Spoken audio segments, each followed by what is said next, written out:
Agora sim. Marcelo, tudo bem, Marcelo?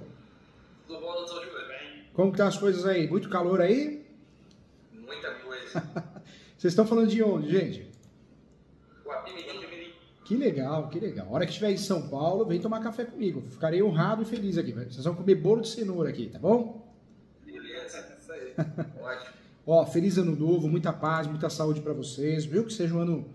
Eu falo que tendo saúde a gente já tem paz, né, gente? Aí as coisas vão acontecendo. Mas sem saúde, sem paz, meu Deus do céu, fica tudo enroscado, né?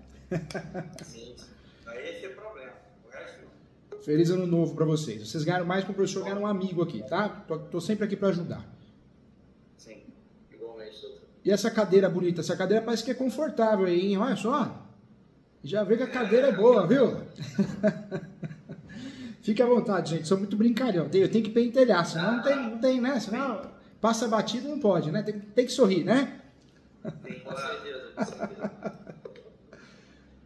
Então, doutor, não sei se o senhor lembra do nosso caso. Quer refrescar aí a memória? Vamos lá. Eu peço a ajuda de vocês para não errar, né? Para não falhar, o sistema não falhar.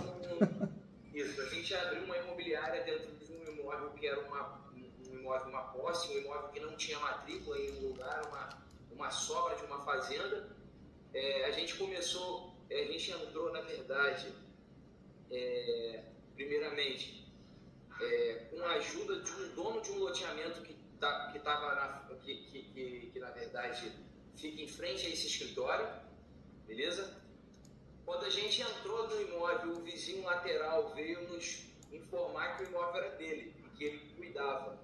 Só que antes disso a gente já tinha feito um contrato de comodato com esse dono desse loteamento, que nós iríamos vender os lotes desse loteamento. E aí a gente observou realmente que ele era o proprietário, alguns vizinhos disseram que ele cuidava, precariamente, mas cuidava. E aí a gente celebrou um contrato de locação com ele. E na verdade ele não era, né, gente? Vê se eu tô certo, se eu tô lembrando aqui. Mas ele não era proprietário na matrícula. Na verdade, ele ali tomava conta, ele estava tentando criar uma posse, talvez para fazer os capião lá na frente. Não é isso? Isso. Ele não provou que ele era proprietário no papel, né? Não é isso? Isso quem estava tentando criar essa posse era o cara do comodato, o dono do loteamento. Ah, tá. Dono do loteamento. Isso. Ah, lembrei. Lembra que a gente começou a trabalhar na mesma área que ele? Lembro. Na verdade, agora eu lembrei. Ele quis usar vocês para fazer os capel nome dele. Ele quis dar uma despertão, Isso. né? Ó, tá aqui, ó, comodato, eu tenho a posse indireta, né? É isso que ele fez, não foi? Isso aí. E aí o que acontece? Aí a gente fez o comodato. Quando a gente entrou para limpar o terreno, para começar a construção desse escritório que está aqui, inclusive, a gente está nele,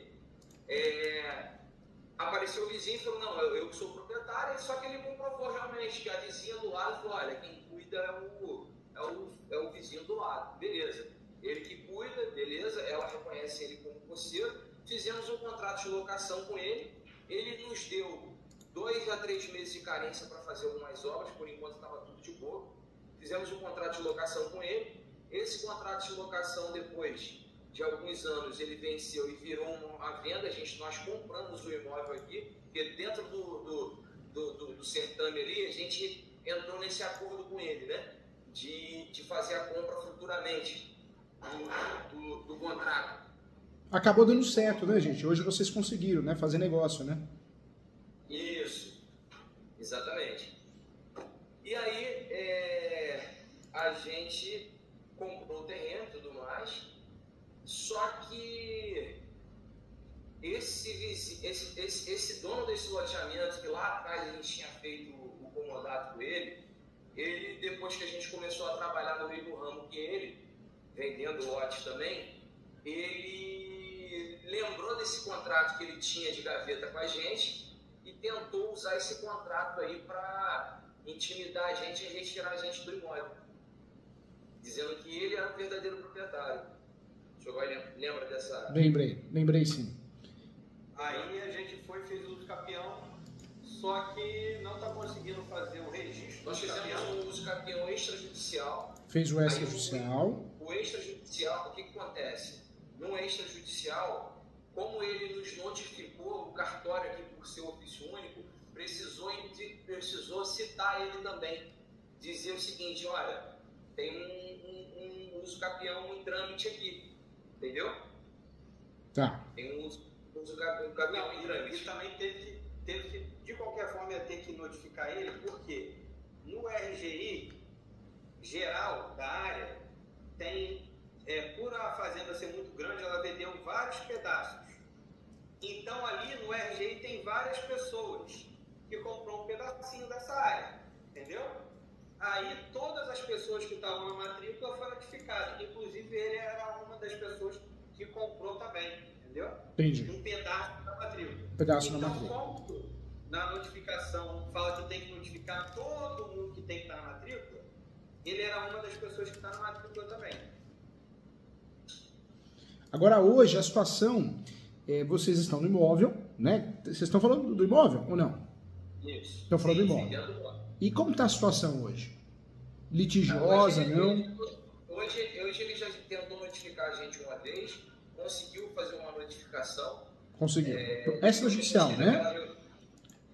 A gente recebeu a notificação e na notificação ele solicita que a gente deixe o imóvel, entregue o imóvel, devolva, na verdade, que ele fala, num prazo aí de 3 meses que ele deu para a gente devolver o imóvel. E aí ele não pede valores de contrato de locação? Não, aí beleza. Quando a gente recebeu a notificação, o senhor tinha dito pra gente entrar com a ação de uso capião o mais rápido possível. Isso. Por quê? Porque vocês fazendo uso capião, vocês usam como matéria de defesa, vocês conseguem se defender com a súmula 237. Legal, isso mesmo. Exatamente. Aí o que nós fizemos? A gente iria até na entrada no uso capião aí com vocês, mas ficou bem apertado o prazo. E aí a gente acabou achando melhor dar entrada para um advogado aqui claro. E ter essa consultoria. O importante é fazer, gente. Viu? Muito carinho. Isso aí. Vocês ganharam um amigo aqui. Eu falo que eu não tô aqui para vender nada. Tô aqui para ajudar vocês e a amizade é a mesma sempre, tá? Sim. Aí, legal. Vocês fizeram os capião, então tá em andamento. E mencionou a súmula 237, né?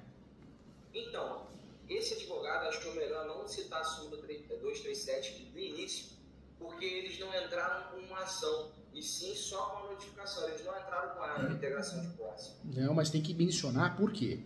Você tem que usar o uso capião como escudo protetor.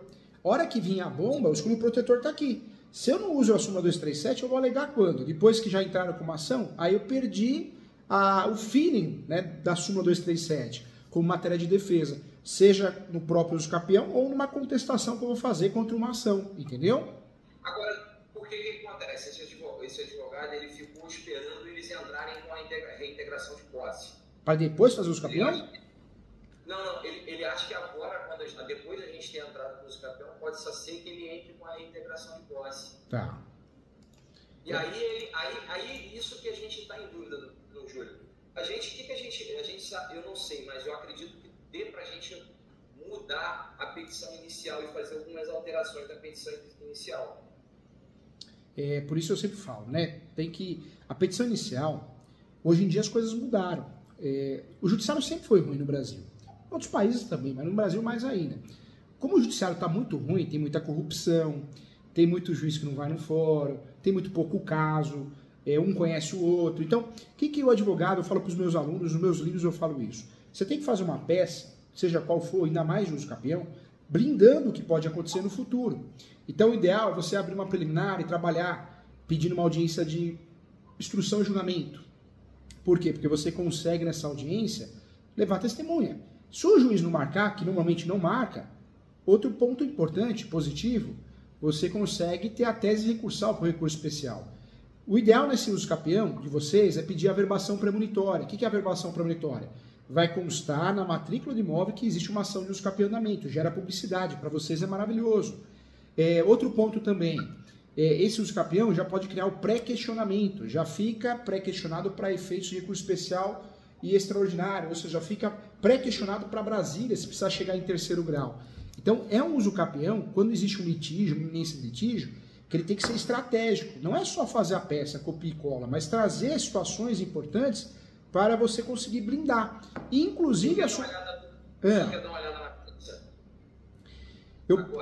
Eu posso olhar, mas é uma situação complicada, porque foi feito já. E eu ficar achando defeito na peça, eu acho um pouquinho antiético, né? Talvez, o que a gente pode fazer? Marca com ele a mentoria, e aí, né, ele junto, talvez ele me conheça, porque a gente é muito conhecido na área do uso capião, ele ou ela, e aí eu posso explicar, ó, podemos fazer isso, fazer aquilo. Eu tenho receio de falar da peça e isso causar impacto na relação de vocês, entendeu? É difícil para mim, né? Eu tento ser o mais ético possível. Hoje, essa súmula 237, aqui no escritório, eu falo para os meus alunos, já teria que ter sido mencionada. A verbação premonitória foi pedida? O ideal é ser pedida, solicitada. Então a gente precisa tomar... A verbação premonitória não foi pedida porque não existe matrícula imóvel. Tá. Quando não existe matrícula do imóvel, aí você tem que trabalhar na peça, que é um uso capião de vício registral. Isso foi trabalhado? Foi falado? De vício registral? Assim? O que é um vício registral? É um imóvel que não tem matrícula em lugar nenhum. É um imóvel que está no buraco, né? A gente precisa fazer com que esse imóvel tenha registro. E até então não tem. Ele não tem registro. Não é que ele não tem. Não é que ele não tem. Ele tem uma matrícula, vamos dizer assim, mãe. Tá. Que uma empresa largou o restante das áreas nela, entendeu?